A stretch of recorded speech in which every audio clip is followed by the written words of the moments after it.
যারা সহবাসে অক্ষম, যে সমস্ত পুরুষ ভাইয়েরা সহবাসে অক্ষম বা নারীরা সহবাসে অক্ষম, যার দরুন দেখা যাচ্ছে বাচ্চা সংসার হচ্ছে না, তাদের ক্ষেত্রে হাসান বসরি রহমতুল্লাহি আলাইহের একটি পরীক্ষিত আমল, ২টা সিদ্ধ ডিম নিবেন। ২টা সিদ্ধ ডিম, একটা ডিমের মধ্যে ওয়াসসামা আবানাইনাহা বিআইদিন ওয়া ইন্না লামুসিউন, সূরা জারিয়াতের ৪৭ নম্বর আয়াত, এই আয়াতটা লিখে পুরুষ এই ডিমটা খাবে।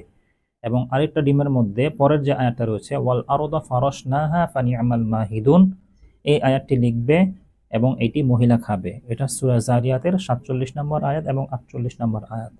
এই ডিমটি এই নিয়মে ৪১ দিন, এই নিয়মে প্রতিদিন প্রত্যেকেই একটা করে ডিম খাবে।